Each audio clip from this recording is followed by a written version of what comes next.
Il avait prévu de faire sa demande en mariage, mais lorsqu'Elia Caldwell, milliardaire et génie de la technologie, s'est déguisé en livreur pour surprendre la femme qu'il aimait, il n'a pas trouvé un sourire derrière la porte, mais une trahison qui l'a brisé. Bonjour à tous. Veuillez vous abonner et laisser un pouce bleu, ça compte énormément pour nous. Partagez également cette vidéo avec vos amis et vos proches, et activez les notifications pour ne pas manquer nos prochaines vidéos. Merci de votre soutien. Installez-vous confortablement et plongez dans cette histoire. Les rayons du soleil matinal filtraient à travers les grandes fenêtres du penthouse d'Elia Caldwell, projetant de longues ombres dorées sur le sol de marbre. Il se tenait pieds nus dans la cuisine, vêtu d'un simple t-shirt blanc et d'un pantalon de survêtement gris, sirotant son expresso tout en contemplant l'horizon de la ville. Pour le monde entier, Elia Caldwell était un magnate de la technologie autodidacte, un génie milliardaire qui avait révolutionné le monde de la cybersécurité. À seulement 32 ans, il était le fondateur et PDG de Caldwell Innovation, une entreprise sur le point de lancer un nouveau plan d'intelligence artificielle de prochaine génération, destiné à redéfinir la sécurité numérique pour les entreprises, les gouvernements et les particuliers. Mais pour Elia, rien de tout cela n'importait autant qu'une seule chose, Vanessa Bennett. Elle était entrée dans sa vie comme un rayon de soleil perçant un orage. Il se souvenait encore de la première fois qu'il l'avait vue, dans une galerie d'art faiblement éclairée à Soho, debout seul devant une toile en noir et blanc, ses boucles bruns dorés tombant sur son épaule, ses yeux doux perdus dans ses pensées. Elle ignorait qui il était, et cela la rendait différente. Il était tombé amoureux, et pendant les 3 dernières années, Vanessa avait été le fil conducteur dans sa vie chaotique, celle qui lui rappelait de faire des pauses, de rire, de vivre. Elle cuisinait pour lui lorsqu'il était plongé dans son code. Elle se blottissait contre lui pendant ses appels stratégiques tard dans la nuit. Elle le remettait à sa place face à son arrogance et embrassait ses cicatrices, visibles comme invisibles. Avec elle, il se sentait en sécurité. Il jeta un coup d'œil à la petite boîte noire élégante posée sur le plan de travail. Un collier de diamants sur mesure qu'il avait conçu pour son anniversaire.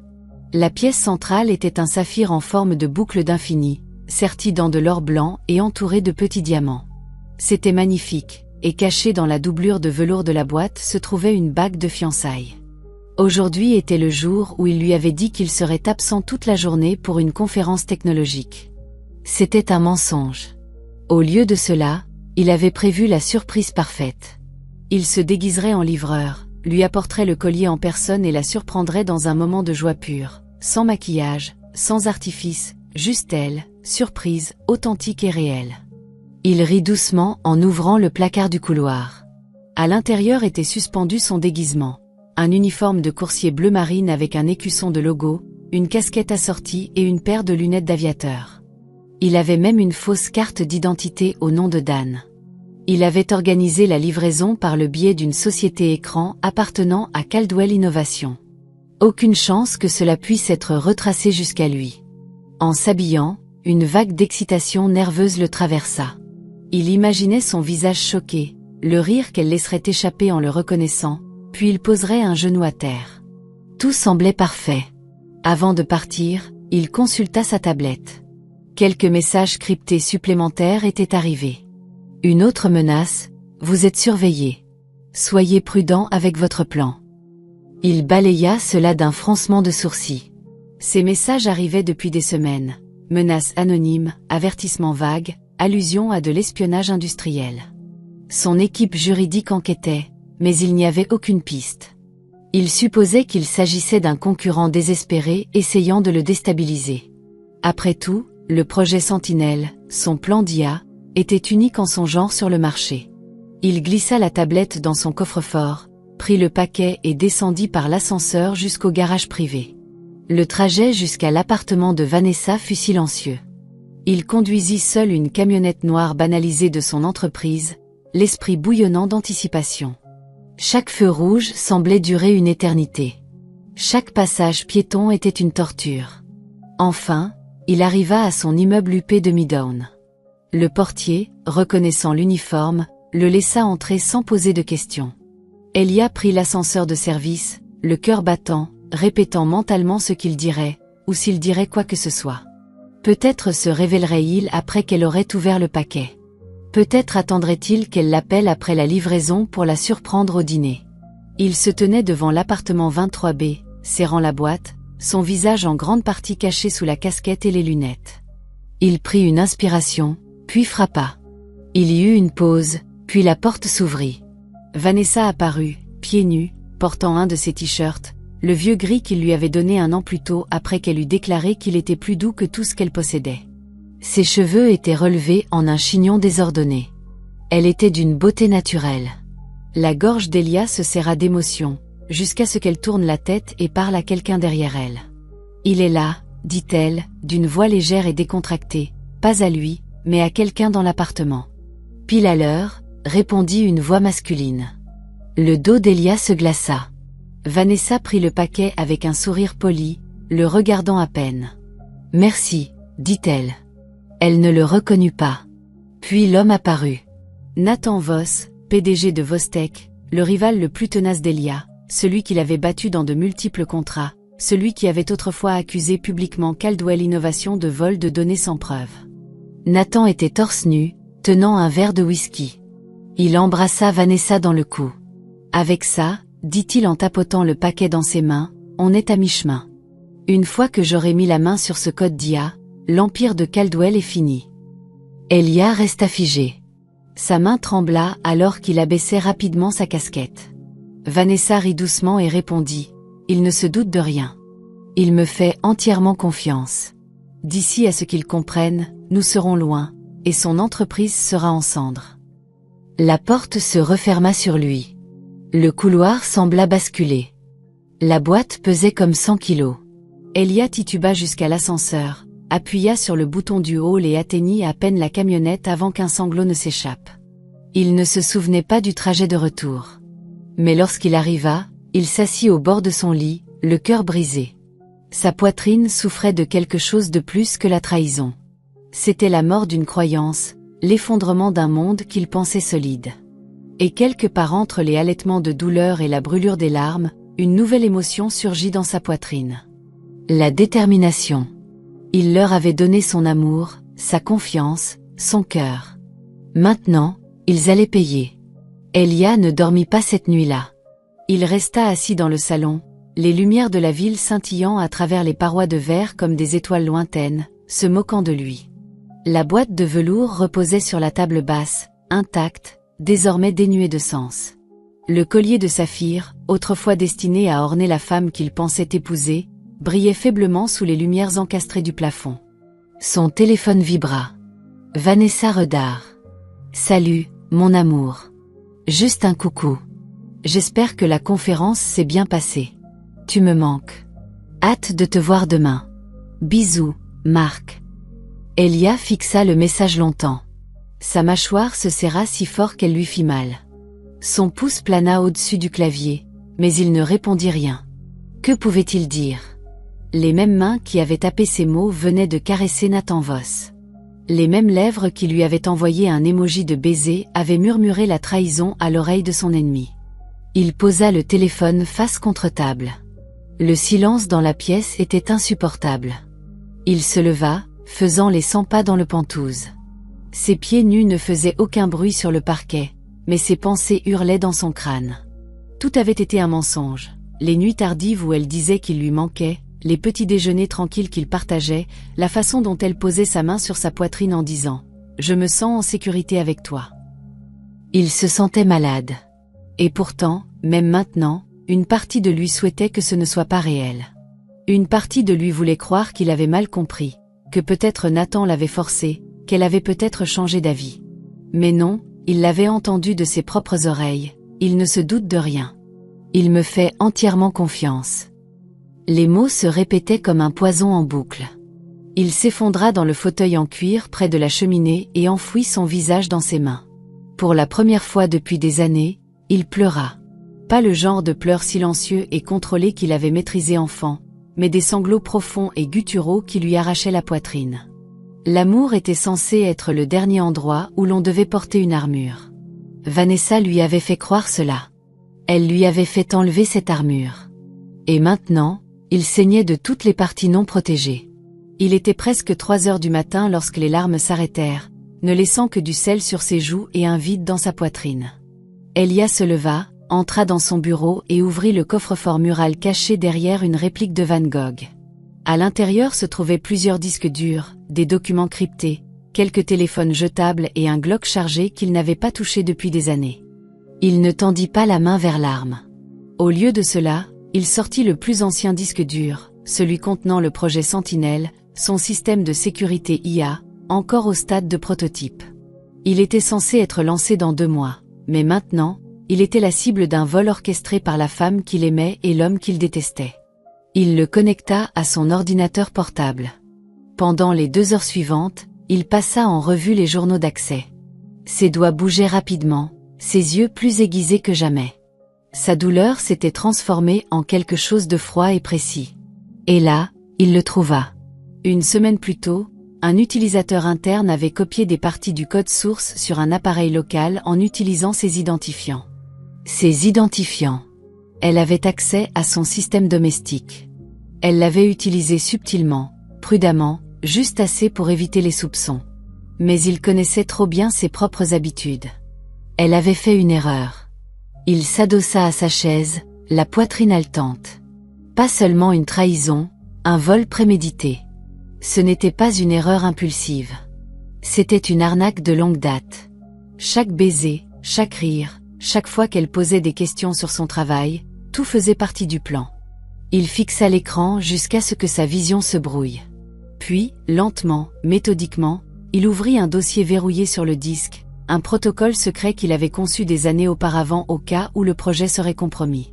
Code Black, un algorithme agressif conçu pour tracer, exposer et autodétruire toute variante volée de son IA. Il n'avait jamais pensé devoir l'utiliser. Mais maintenant, c'était une bouée de sauvetage, une arme.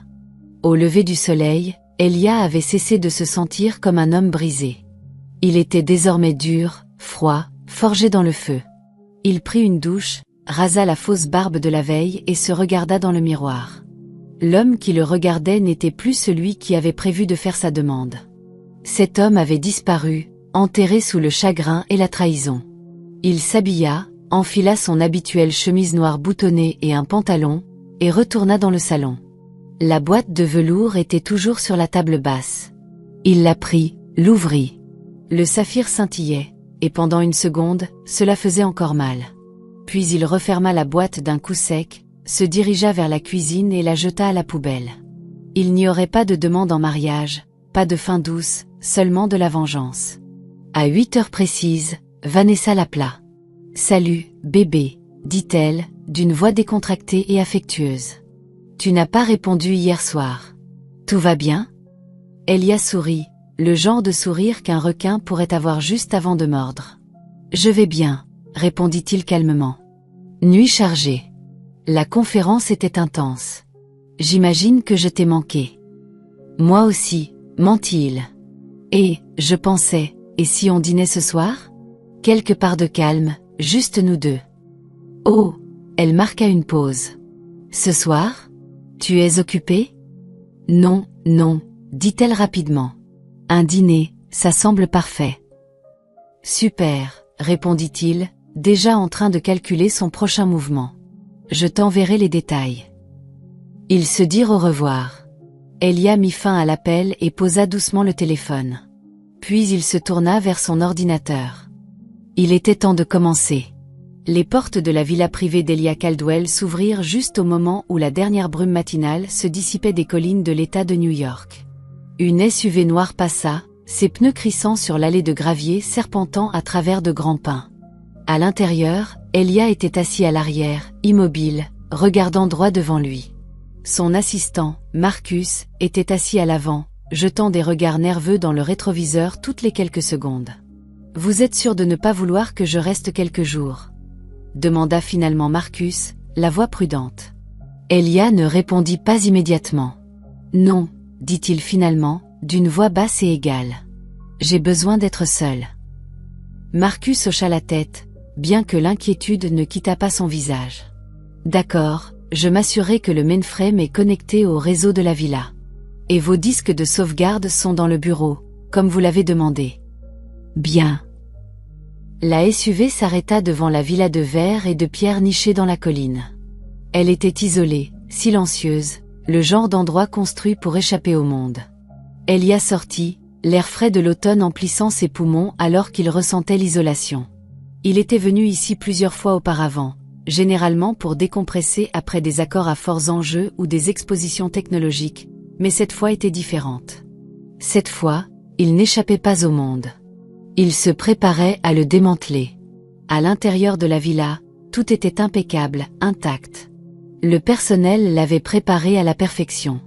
Des bûches crépitaient dans la cheminée. Le bar était approvisionné.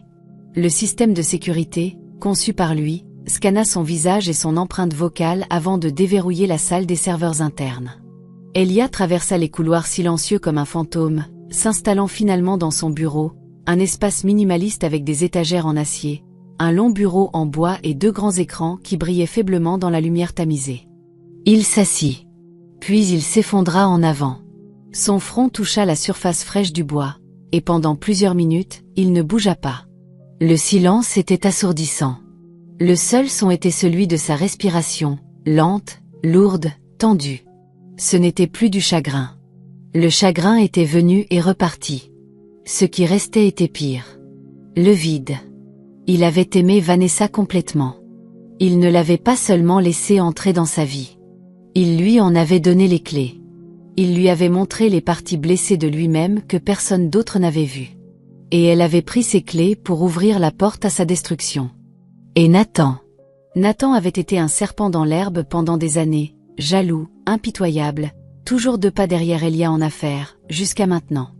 Maintenant, il avait franchi une ligne qui ne serait jamais pardonnée. Les jours suivants passèrent comme un rituel. Elia ne suivait aucun horaire. Il dormait à peine. Il mangeait rarement, mais il travaillait.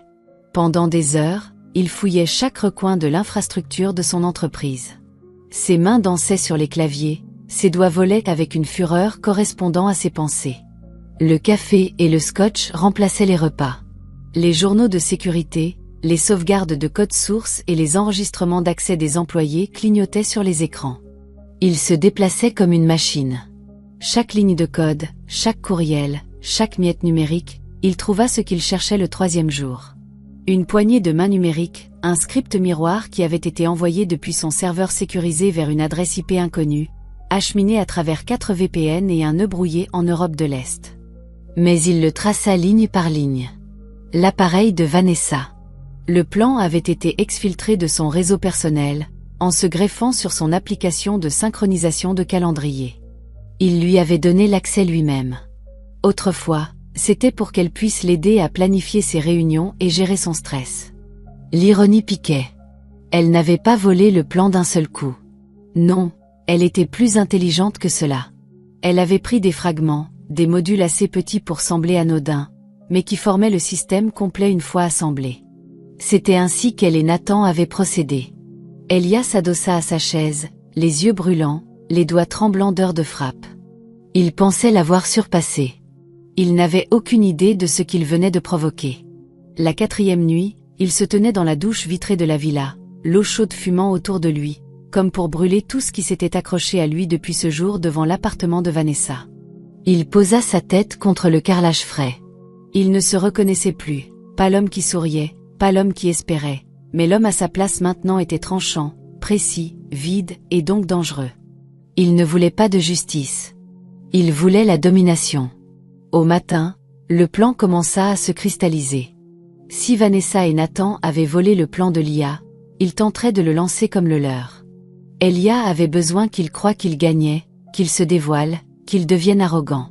Il ouvrit un environnement de développement confidentiel et commença à réécrire des parties du code, non pas pour l'améliorer, mais pour y intégrer des sécurités, des traceurs et des contaminants, des lignes sophistiquées de logiciels malveillants dormants qui s'activeraient uniquement lorsque certaines commandes seraient déclenchées. C'était une mine numérique. Puis il commença à le diffuser soigneusement, délibérément. Il permit à certains utilisateurs internes d'accéder à des versions du plan final. De là, il savait que cela arriverait entre les mains de Vanessa, et d'elle à Nathan. C'était un appât, et il mordrait. Tard dans la nuit, Elia se tenait seul sur le balcon, une couverture d'étoiles au-dessus de lui, les bois en contrebas enveloppés d'obscurité. Il tenait un verre de bourbon dans sa main, la glace fondue depuis longtemps. Il le faisait tourner distraitement, regardant le liquide ambré capter la lumière de la lune. Il pensait à elle, pas à la vraie Vanessa, celle en qui il croyait, celle autour de laquelle il avait construit une vie dans son cœur. Elle n'avait jamais existé, juste une projection sur le mur de ses espoirs. Mais cette illusion était morte maintenant. À sa place se tenait un homme avec une nouvelle mission. Pas aimer, pas pardonner, détruire. Elia arriva à Caldwell Innovation un lundi matin frais, vêtu d'un costume anthracite ajusté sans cravate, le col de sa chemise légèrement ouvert, décontracté mais imposant. La voiture noire élégante qu'il avait déposée s'était à peine arrêtée que les portes du bâtiment exécutif étaient déjà ouvertes par le personnel de sécurité. Il n'avait pas été vu depuis des jours. Et maintenant, alors qu'il traversait le hall aux panneaux de verre, les têtes se tournaient, les employés chuchotaient, les cadres supérieurs se raidissaient. Son assistant, Marcus, se mit à ses côtés, tenant une tablette pleine de mises à jour. Votre réunion de 10 heures avec l'équipe de RD a été déplacée à 10h30, dit Marcus. Le service juridique a envoyé de nouveaux accords de confidentialité pour l'équipe IA. Aussi, Vanessa a appelé 3 fois. Elia ne ralentit pas son pas. Laissez-la attendre. Marcus hocha la tête. Dans l'ascenseur, Elia fixa son reflet dans les portes d'acier poli. L'homme qui le regardait était soigné, calme, maître de lui. Mais sous la surface, un courant de détermination froide coulait comme de l'eau glacée. Le piège devait être parfait. Au cours de la semaine suivante, Elia reprit ses activités comme si rien ne s'était passé. Il assistait à des réunions, examinait des dossiers d'investisseurs et faisait des apparitions publiques soigneusement planifiées. Il serrait des mains avec les membres du conseil, souriait aux reporters et organisait une conférence de presse sur les prochains développements de produits. Mais à huis clos, il préparait le champ de bataille. La version mise à jour du plan Sentinelle AI fut discrètement introduite auprès de l'équipe de développement interne. Quelques ajustements mineurs ici, un nouveau module là. Personne ne soupçonnait que, profondément enfouis dans le code, se trouvaient 2 pièges distincts. Le protocole Cassandre, un traceur numérique qui suivrait silencieusement toute copie du code, enregistrant chaque machine touchée et relayant secrètement des métadonnées à un serveur privé d'Elia. Le verrou Cerber, une sécurité qui, en cas de déploiement public non autorisé, déclencherait un effondrement catastrophique du code et divulguerait des communications sensibles du réseau de l'utilisateur aux agences réglementaires. C'était brillant et impitoyable. Un après-midi, Vanessa vint au bureau. Elia avait dit à Marcus de la laisser attendre. Il l'observa sur le moniteur de sécurité depuis sa suite privée, debout au bureau de la réceptionniste dans un blazer crème et des talons dorés, son sourire crispé, ses yeux inquiets. Elle semblait fatiguée. Bien. Elle attendit 30 minutes avant d'envoyer un message. Vanessa Redard, je suis là. Peut-on parler, s'il te plaît? Il fixa l'écran un moment, puis tapa. Elia, occupé. Peut-être plus tard. Il ne l'envoya pas. Il l'effaça et éteignit le moniteur. Il n'avait aucun intérêt à lui offrir du réconfort. Pas maintenant. Jamais. Pendant ce temps, comme il s'y attendait, Nathan Voss passait à l'action. 2 jours après que les fichiers Sentinelle révisés furent accidentellement apparus sur un lecteur de développement partagé, le système de surveillance réseau d'Elia détecta une activité. Un téléchargement, puis un transfert, puis un téléversement à distance vers une IP masquée qui passait par 5 couches de proxy vers le cluster cloud RD de Vostek. Ils avaient mordu à l'hameçon. Elia était assis seul dans la salle des serveurs faiblement éclairés, regardant les journaux défiler comme une horloge. Le protocole Cassandre fonctionnait déjà, cartographiant leur réseau interne, identifiant leurs appareils, copiant des extraits de courriels privés, des feuilles de calcul budgétaires, des discussions internes, tout. Un sourire lent se dessina sur son visage. Il pensait le surpasser, mais chaque mouvement qu'il faisait les rapprochait un peu plus de leur propre destruction. La nuit suivante, Vanessa rappela. Elia répondit, cette fois d'une voix calme. « Salut, Elia, dit-elle, visiblement soulagée. Mon Dieu, j'essayais de te joindre. Je pensais que tu m'évitais. J'ai été occupé, dit-il, laissant juste assez de chaleur pour sembler sincère. Tu sais comment c'est avant un lancement. Bien sûr, je te manque. Il ne dit rien. Il y eut une pause, puis elle ajouta doucement. Tu n'es pas distant à cause de quelque chose, n'est-ce pas? Ai-je fait quelque chose de mal? L'audace de la question faillit le faire rire. Mais il se retint. Non, mentit-il. Tout va bien. Vraiment. Elle hésita. Puis-je te voir ce soir? Il faillit dire non. Mais une idée jaillit. Oui, dit-il. Passe vers 20h. Je cuisinerai. Vraiment. Elle semblait surprise. Tu n'as pas cuisiné depuis des années. Il sourit pour lui-même. J'ai envie de quelque chose à l'ancienne. À 20h précises, Vanessa arriva aux Pentouzes. Les lumières étaient tamisées. Une musique douce jouait en fond. Du vieux jazz. L'odeur de l'aéroti et de la sauce au vin remplissait l'air. Elia portait un pull gris foncé et un jean, pieds nus, un verre de vin rouge à la main. Elle entra prudemment, comme incertaine de la version de lui qu'elle trouverait. « Tu es beau, dit-elle. »« Toi aussi, répondit-il calmement. » Ils s'embrassèrent légèrement. Ses lèvres s'attardèrent, scrutant son visage, mais il n'offrit aucun indice. Pendant le dîner, ils firent des banalités. Il lui demanda des nouvelles de son dernier projet d'écriture. Elle dit qu'elle faisait une pause. Elle lui demanda des nouvelles du lancement. Il dit que les choses avançaient. À un moment, elle toucha sa main. « J'ai pensé, dit-elle. On devrait partir, toi et moi. Après le lancement. » Elia l'observa un instant, feignant de considérer l'idée. « Peut-être. »« Tu sembles distant, » dit-elle à peine au-dessus d'un murmure. « Tu es sûr que tout va bien ?» Elia s'adossa, sirota son vin et la regarda dans les yeux. « Tout est exactement comme il doit l'être. » Elle sourit, mais il y avait de la peur dans ses yeux. « Bien. Laissons s'agrandir. » À la fin de la semaine, la nouvelle éclata. Vostek annonçait un système IA révolutionnaire qui serait dévoilé lors de leur prochaine conférence technologique. Des images divulguées suggéraient une interface presque identique à celle du plan Sentinelle de Caldwell. L'industrie était en ébullition. Les reporters spéculaient. Les cours des actions fluctuaient. Nathan Voss donna une interview à la presse, affirmant qu'une nouvelle ère de cybersécurité arrivait.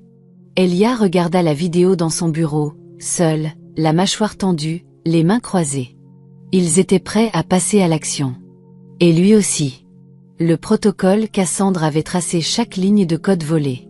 Le verrou Cerber avait discrètement infecté le serveur principal de Vostek. Au moment où il se lancerait, tout s'effondrerait. Mais Elia ne s'arrêterait pas là. Il ne voulait pas seulement arrêter la trahison. Il voulait l'exposer, détruire des réputations, ruiner des avenirs. Et ce moment approchait à l'horizon. Le piège était tendu. La proie était à l'intérieur.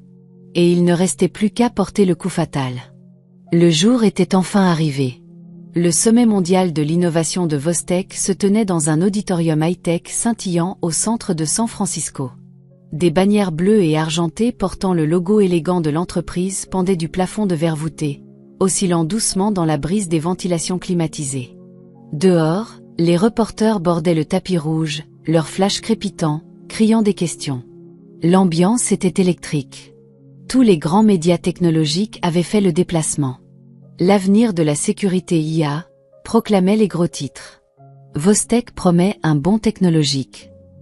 À l'intérieur, Nathan Voss ajusta les manchettes de son costume bleu marine taillé sur mesure, un sourire narquois aux lèvres alors qu'il montait sur scène. La foule éclata en applaudissements. Il s'en délecta. Ceci, dit-il, d'une voix douce et autoritaire, est le début d'une nouvelle ère, une ère où aucun système, aucune donnée, aucun individu ne sera plus jamais vulnérable. Derrière lui, un immense écran LED s'alluma. Des lignes de code dynamiques défilaient comme une rivière sur l'affichage. Le logo de Vostek apparut, puis se transforma en l'interface stylisée de leur nouveau système de sécurité IA, qui ressemblait étrangement à Sentinelle. Au premier rang, Vanessa était assise, jambes croisées, son sourire composé, mais ses doigts tordaient nerveusement l'anneau doré à sa main droite. Elle regarda autour d'elle, vit les caméras, les PDG, les jeunes codeurs enthousiastes, et son estomac se noua. C'était le moment. Il l'avait fait. Nathan serait enfin au sommet. Caldwell ne saurait jamais ce qui l'avait frappé. Et puis, ça commença. Dans le penthouse d'Elia, à l'autre bout du pays, il se tenait seul au centre de son salon. Les fenêtres derrière lui encadraient une vue imprenable sur Manhattan, mais ses yeux étaient fixés sur un seul moniteur. La présentation de Vostek était diffusée en direct. Il observa le visage de Nathan. Il observa Vanessa assise au centre du premier rang. Il prit une inspiration, puis tapa une seule touche sur sa tablette. Exécuter le verrou Cerbère. Activé. Sur la scène de Vostek, Nathan appuya sur le bouton pour lancer la démonstration en direct. Le système démarra. Le code clignota. Puis tout s'arrêta. L'immense écran derrière lui se figea. Puis clignota. Une seconde, deux, puis le chaos. La foule halta lorsque le logo de Vostek se brisa à l'écran comme du verre. Un flash de parasite. Puis un autre écran apparut, cette fois noir avec une seule ligne de texte rouge. Contrôle d'intégrité échoué. Plus de texte. Code source non autorisé détecté. Un battement de cœur plus tard, un flux de courriels internes commença à défiler sur l'écran. Des milliers d'entre eux. Des messages entre cadres discutant du vol. Des virements bancaires. Des correspondances secrètes entre Nathan et Vanessa. Nathan devint pâle. Coupez ça, aboya-t-il à l'équipe audiovisuelle. Les techniciens s'agitèrent, tirant sur les câbles, tapant frénétiquement. Mais il était trop tard. Le virus s'était incrusté dans tous les systèmes connectés. Et maintenant, il utilisait la diffusion en direct pour révéler au monde les secrets les plus profonds de Vostek.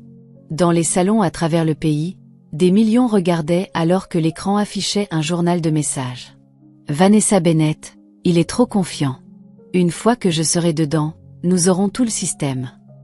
Nathan Voss, nous le ferons passer pour le nôtre avant qu'il ne comprenne.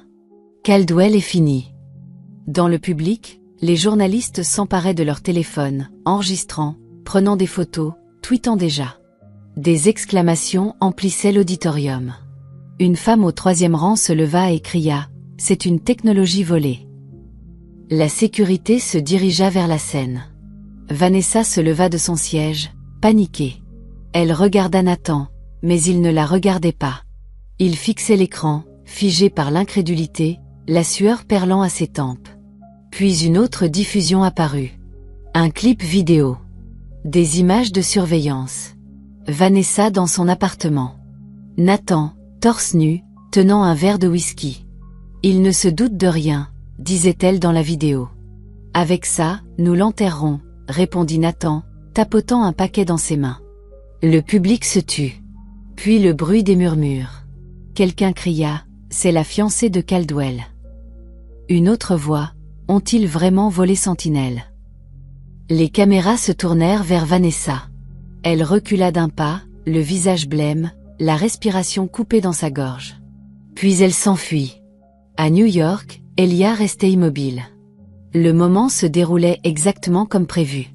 Il sirota son café, encore chaud, et ne broncha pas lorsque son téléphone vibra avec des appels de la presse, de son conseil d'administration et d'investisseurs. Il les ignora tous. Au lieu de cela, il ouvrit un flux privé, regardant les organismes de régulation, alertés par les notifications automatiques de Cerbère, commencer à saisir les serveurs de Vostek et geler les comptes. Dans l'heure, une tempête de gros titres envahit le web. Breaking, Vostek accusé d'espionnage industriel. Le PDG Nathan Voss sous enquête. Une fuite de dénonciateurs expose un scandale de vol d'IA. Plus tard cet après-midi-là, le bureau de Nathan Voss fut perquisitionné. Ses avocats publièrent des déclarations paniquées de déni et de malentendus, mais le mal était fait. Les investisseurs se retirèrent. Les partenaires rompirent les liens. Les agents gouvernementaux saisirent les ordinateurs portables, les disques durs, tout. Et Vanessa, elle disparut. Partie sans un mot. Pas de déclaration, pas d'interview, aucune trace. Cette nuit-là, Elia se tenait dans le jardin sur le toit de son immeuble, un verre de whisky à la main. La ville pulsait en contrebas, vivante et ignorante de la bataille qui venait de se dérouler au-dessus d'elle. Marcus apparut derrière lui, tenant une tablette. « C'est fini, dit-il. Leur action a chuté de 34% à la clôture. Nathan est sous enquête fédérale. La presse veut votre réponse. Elia prit une lente gorgée. Qu'ils attendent. Marcus hésita. Et Vanessa? La mâchoire d'Elia se serra. Elle viendra à moi, dit-il. Ils le font toujours une fois qu'ils sont désespérés. Il se tourna, rentra à l'intérieur et ferma la porte derrière lui. Il avait gagné, mais il n'avait pas fini. Il était juste après minuit lorsque l'appel arriva. Elia était assis dans son bureau. La pièce était faiblement éclairée par la lueur douce de la cheminée. Une piste de jazz basse jouait en fond, le même disque de Coltrane que Vanessa jouait lorsqu'elle préparait le petit déjeuner dans sa cuisine. L'écran de son téléphone s'alluma. Numéro inconnu. Il le fixa un moment, immobile. Puis il répondit. Il ne dit rien. Il n'y avait que le son d'une respiration douce et tremblante éolescente de l'autre côté. Enfin, une voix. Petite, brisée. Elia. Il ne répondit pas. Elle essaya encore, la voix tremblante. S'il te plaît, peut-on parler? Un autre silence. Il tendit la main vers son verre de whisky, prit une lente gorgée, puis parla d'un ton neutre. Où es-tu? 20 minutes plus tard, Vanessa se tenait devant la porte de son pentouse. Elle ne ressemblait en rien à la femme qui tournoyait autrefois dans son salon en pyjama de soie, riant avec un verre de vin à la main. Elle avait le visage défait, les cheveux en chignon désordonnés, son manteau crème trempé par la légère pluie qui commençait à tomber. Dans ses yeux, il n'y avait plus l'arrogance qu'il se souvenait de cette nuit devant son appartement, seulement de la peur et de la honte. La porte s'ouvrit. Elle entra lentement, hésitante. Le pentouse était impeccable, froid, sans fleurs, sans photos, sans aucun signe de douceur. Elia ne sourit pas. Il ne parla même pas. Il passa devant elle en silence et lui fit signe d'aller dans le salon. Elle le suivit. Ils s'assirent l'un en face de l'autre. La table basse entre eux semblait un gouffre. Vanessa se tordait les mains, sa voix à peine audible. « Je n'avais nulle part où aller, dit-elle. » Elia inclina légèrement la tête. « Nathan ne t'a pas recueilli. » Son visage se crispa. Il se cache. Son entreprise est finie. Les médias, le FBI. Sa voix se brisa. Mes comptes sont gelés. Mon nom est partout. Ma famille ne répond plus à mes appels. Je suis. Sa voix se cassa. Je suis ruinée. Elia s'adossa, croisant une jambe sur l'autre, son expression indéchiffrable. Les yeux de Vanessa s'élargirent. Je suis venu ici parce que je devais te dire la vérité. Non, dit-il d'une voix basse. Tu es venu ici parce que ton monde s'est effondré et que je suis le seul à ne pas t'avoir claqué la porte au nez. Pas encore. Ses yeux se remplirent de larmes. Il les observa sans un soupçon de sympathie. Je ne voulais pas te faire de mal, murmura-t-elle. Elia laissa échapper un rire calme et sans humour. Tu ne m'as pas fait mal, Vanessa. Tu m'as reprogrammé. Elle cligna des yeux. Je t'aimais, dit-il. Je te croyais. Je t'ai laissé entrer dans mon monde, dans mon entreprise, dans mon âme. Je t'ai fait confiance. Sais-tu ce que cela coûte à un homme comme moi? Elle secoua la tête, les yeux baissés sur ses genoux. Je ne voulais pas que ça aille si loin, dit-elle faiblement. Au début, je devais juste obtenir des accès. Des petites choses, des notes, des horaires de réunion, c'est tout. Mais ensuite... Elle leva les yeux, la voix tremblante. Ensuite, je suis tombée amoureuse de toi. Elia ne dit rien. Vanessa se pencha en avant. C'est vrai. Je sais que c'est vrai. J'ai commencé à m'éloigner de Nathan. Je voulais arrêter le plan, mais il a insisté. Il a dit que si je me retirais, il me détruirait aussi. Et je ne savais pas comment m'en sortir. Il la fixa. Pas de douceur, pas de pardon, juste de la clarté. Tu avais toutes les opportunités de partir, dit-il froidement. Mais au lieu de cela, tu es resté. Tu riais de moi dans mon dos. Tu l'embrassais dans l'appartement que je payais. Tu jouais sur les deux tableaux pendant que je concevais l'avenir. Vanessa déglutit difficilement. J'avais peur, dit-elle. Elia se pencha en avant, posant ses coudes sur ses genoux. Sa voix était plus basse, mais plus dangereuse. Tu n'avais pas peur quand tu as copié mon code source. Elle tressaillit. Tu n'avais pas peur quand tu plaisantais sur ma destruction. Tu n'avais pas peur quand tu me regardais dans les yeux chaque soir en me disant que tu m'aimais. Les larmes coulaient sur son visage maintenant. Je pensais que je pouvais réparer ça, l'arrêter, l'annuler. Tu ne l'as pas arrêté, dit Elia. C'est moi qui l'ai fait. Il se leva, se dirigea vers un placard et ouvrit un tiroir caché. Il en sortit une tablette et tapa sur l'écran. Une série de photos de surveillance apparut. Vanessa et Nathan, des réunions, des dîners cachés, des couloirs d'hôtel, des relevés bancaires, des enregistrements audio. Il posa la tablette devant elle. « Je sais tout », dit-il. « Chaque mot de passe que tu as utilisé, chaque fichier que tu as transféré, chaque mensonge que tu as raconté. » Les mains de Vanessa tremblaient en prenant la tablette. « Je ne pouvais pas l'arrêter », murmura-t-elle. « Je ne savais pas comment. »« Tu n'as jamais voulu l'arrêter. » Les mots coupèrent comme des couteaux. Elle le regarda, désespérée. « S'il te plaît, crois simplement que je t'aimais. Même si ça a commencé par un mensonge. » Elia baissa les yeux sur elle. Il n'y avait plus de colère dans son regard. Seulement de la finalité. « Je crois que tu as aimé jouer avec moi, » dit-il. « Et maintenant, j'en ai fini avec ça. » Elle se leva soudainement, la tablette tombant au sol. Sa voix se brisa. « Et maintenant? Tu veux que je disparaisse? Tu veux que je sois puni? Tu veux que je supplie ?»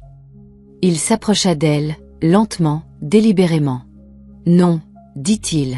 « Je veux que tu comprennes exactement ce que tu as perdu. » Les épaules de Vanessa s'effondrèrent. « Je le sais déjà. » Ils restèrent là un moment en silence. Puis Elia se tourna et se dirigea vers la porte. Il l'ouvrit. Elle resta figée. « Je n'ai nulle part où aller, » dit-elle doucement. « Ce n'est plus mon problème. » Elle sortit lentement, puis se tourna pour le regarder une dernière fois. « Elia, je t'aimais. » Il croisa son regard. Et pour la première fois depuis qu'elle était entrée dans l'appartement, une lueur d'émotion réelle traversa son visage. De la pitié. « Je sais, » dit-il doucement. « C'est pourquoi ça va te hanter plus longtemps que moi. » Puis il ferma la porte et la verrouilla. 3 mois plus tard, le monde était très différent. Le bâtiment de Vostek était vacant, ses murs de verre autrefois polis ternis par la poussière et le silence. L'entreprise s'était effondrée sous le poids des enquêtes criminelles, des poursuites d'actionnaires et d'une démolition médiatique brutale. Nathan Voss était sous le coup d'une mise en accusation fédérale pour espionnage industriel, fraude et conspiration de vol de propriété intellectuelle. Ses actifs étaient gelés, sa réputation réduite en cendres, son empire disparu. Il avait tenté de fuir. Il était allé jusqu'aux îles Caïmans avant d'être ramené menotté. Le procès était encore en cours. Quant à Vanessa Bennett, son visage ornait autrefois les blogs de mode, les magazines d'art, voire des interviews en douceur intitulées « La femme derrière le milliardaire ». Mais maintenant, elle était la proie des tabloïds, la traîtresse dans le lit, comme l'appelait un gros titre. Son nom était toxique. Aucun éditeur ne voulait d'elle. Aucun employeur ne voulait la rencontrer. Elle était radioactive dans chaque pièce où elle entrait. On disait qu'elle vivait dans un appartement d'une chambre dans un coin oublié de Brooklyn, payant ses factures avec le peu qui n'avait pas été saisi pendant l'enquête. Elle envoyait des lettres à Elia chaque semaine. Il n'en ouvrit jamais une seule. Caldwell Innovation, en revanche, prospérait. Le système Sentinel AI fut lancé exactement 60 jours après le scandale. Cette fois, avec une démonstration complète, des brevets blindés et des éloges à l'échelle de l'industrie. Il fut salué comme une percée en matière de cybersécurité. Intelligent, adaptatif, presque conscient dans sa capacité à anticiper et à prévenir les attaques numériques. Elia était assis discrètement au fond de l'auditorium pendant le dévoilement, regardant son ingénieur principal faire la présentation. Il ne parla pas. Il n'apparut pas sur les photos. Il n'avait plus besoin des projecteurs. Le pouvoir était plus fort lorsqu'il était tenu, pas affiché. Un matin, Elia se tenait sur le toit de sa tour de Manhattan, un café à la main, observant la ville pulser en contrebas. Son assistant, Marcus, se tenait à proximité, tenant une mallette et une tablette. Les médias demandent encore une interview de suivi, dit Marcus. Tout le monde veut savoir comment vous êtes resté en avance, comment vous avez prédit la violation, comment vous les avez surpassés. Elia ne quitta pas l'horizon des yeux. Laissez-les se poser des questions. Marcus hésita. L'avocat de Vanessa a encore appelé. Elle demande à vous parler en privé. Juste une fois. Elia finit son café. Refusé. Marcus hocha la tête et recula, le laissant seul. Le soleil se levait, traversant l'horizon de béton comme une épée, découpant les ombres en lambeaux sur les bâtiments. Elia respira profondément. Cela aurait dû ressembler à une victoire. Et d'une certaine manière, c'était le cas. Il avait gagné. Il avait démantelé ses ennemis sans tirer une balle ni hausser la voix. Il avait récupéré ce qui était à lui et transformé la trahison en levier. Mais la vérité était que l'homme qui avait traversé le feu n'était pas sorti indemne de l'autre côté. Il était plus mince maintenant, pas dans son corps, mais dans son cœur. Plus tendu, marqué, moins confiant, plus précis. Il avait appris une fois pour toute la vérité du monde dans lequel il vivait. L'amour était un luxe. La loyauté était un mythe. Et la seule sécurité dans un royaume était d'en être le roi. Cet après-midi-là, dans une installation souterraine sécurisée appartenant à Caldwell Innovation, Elia passa silencieusement devant des rangées de serveurs quantiques et de laboratoires hermétiques. Au bout du couloir, il entra dans une pièce marquée « Projet S1 Initiative Phoenix ». À l'intérieur, une équipe d'ingénieurs se tenait devant une interface affichant quelque chose de totalement nouveau. Un système IA de deuxième génération construit sur les bases de Sentinel, mais évolué. « Monsieur », dit l'un d'eux, le réseau neuronal fonctionne à pleine capacité, et les protocoles d'auto-guérison sont maintenant autonomes. Elia s'approcha de l'écran, observant le code pulser et se transformer comme une chose vivante. Ce n'était plus seulement de la technologie. C'était son héritage. Pas Vanessa, pas la trahison, pas même la vengeance. Cela. En quittant l'installation, son téléphone vibra avec un message de son conseil d'administration. Forbes vient de vous classer numéro 4 sur la liste des plus influents dans la technologie. Félicitations.